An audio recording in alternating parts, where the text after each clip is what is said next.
Emergency use getting authorization. 미국 대통령 선거는 이 6개 경합주의 선거 결과에 따라서 당락이 결정된다라고 해도 과언이 아닙니다. 이 주들은 대통령을 저번 선거에서는 민주당을 뽑았다, 이번 선거에서는 공화당을 뽑았다 이렇게 왔다 갔다 하는 주들이거든요. 근데 지금까지 바이든 후보가 트럼프 대통령의 여론조사에서 상당 부분 앞서 있었던 게 사실입니다. 하지만 경합주 여론조사 추이를 보면요, 이 격차가 점점 좁혀지고 있거든요. 이 인종차별 반대 시위가 벌어지면서 이 폭력 시위가 벌어지는 것에 대한 미국 사회의 어떤 불안과 공포, 마케팅이 상당히 먹히고 있다고 볼 수 있습니다. 조지 플로이드 사건 이후 한 석 달이 지났는데요. 이 백악관 주위에도 그 당시에는 막 철조망이 쳐져 있고 시위가 격렬했습니다. 한동안 잠잠했었는데 제이콥 블레이크 사건으로 다시 인종차별 반대 시위가 시작이 됐거든요.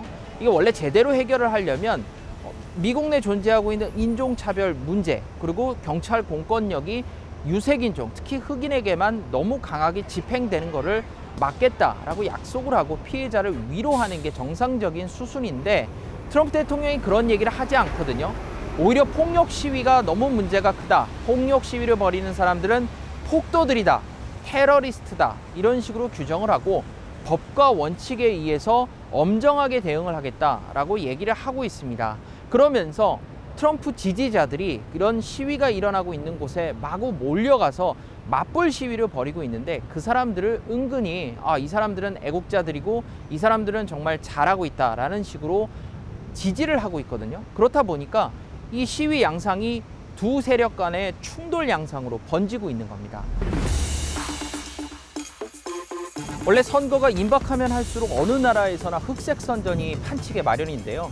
지금 미국 대선판을 보면 이게 수위를 넘어도 한참 넘었다는 생각을 들게 만듭니다.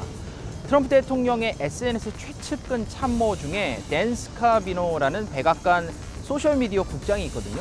이 사람의 계정에 보면 이 조작된 허위 영상들이 아무렇지도 않게 올라와 있습니다.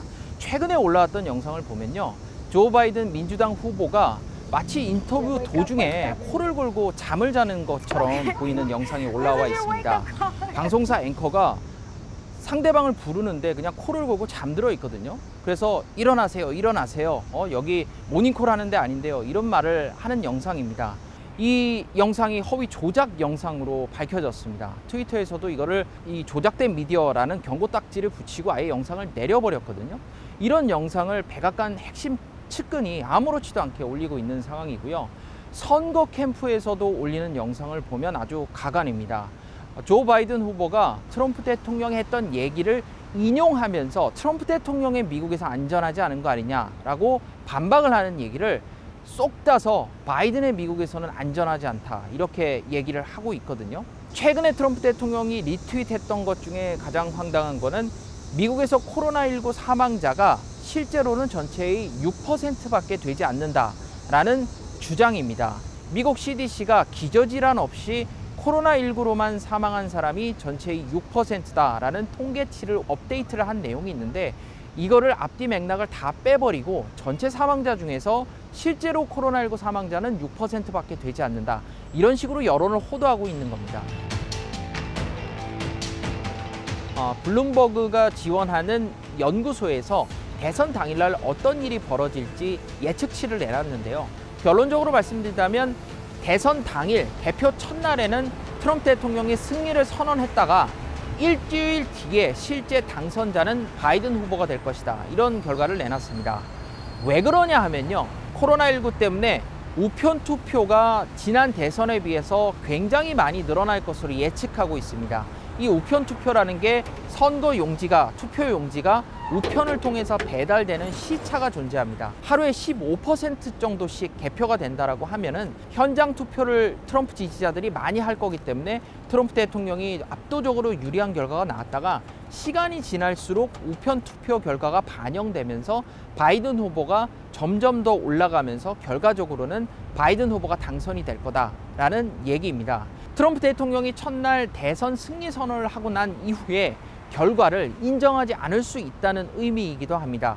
이 얘기는 뭐냐면 대선 불복 선언을 할 수 있다는 얘기인데요. 우편 투표는 부정선거의 결과이기 때문에 나는 이거 받아들일 수 없다라는 식으로 불복 선언을 해버리는 겁니다. 그렇게 되면 선거 이후에 대혼란이 벌어질 수도 있는 거거든요. 오랫동안 대혼란 상태가 벌어지다가 결국은 법원에서 소송을 통해서 대통령이 선출이 되는 그런 전대미문의 사건까지도 벌어질 가능성을 배제할 수 없는 겁니다. 네, 트럼프 대통령이 급기야는 투표를 2번 하자는 얘기까지 내놨습니다. 대선 당일날 현장 투표소에 가서 이게 집계가 되어 있지 않으면 현장 투표를 한 번 더 하자는 얘기거든요. 그렇게 투표를 2번 하자는 얘기인데 이 자체가 대혼란을 불러올 게 불보듯 뻔합니다. 지지자들이 실제로 중복 투표를 하면 그걸로 인해서 부정선거가 벌어지는 자기 예언을 실제로 실현시키는 그런 일이 벌어질 수도 있는 겁니다. 주정부 선관위에서 중복 투표를 하게 되면 중범죄에 해당한다, 크게 처벌받을 수 있다라고 경고를 하고 있는데요. 트럼프 대통령의 권유로 실제로 이런 대혼란이 벌어질지도 지켜볼 일입니다.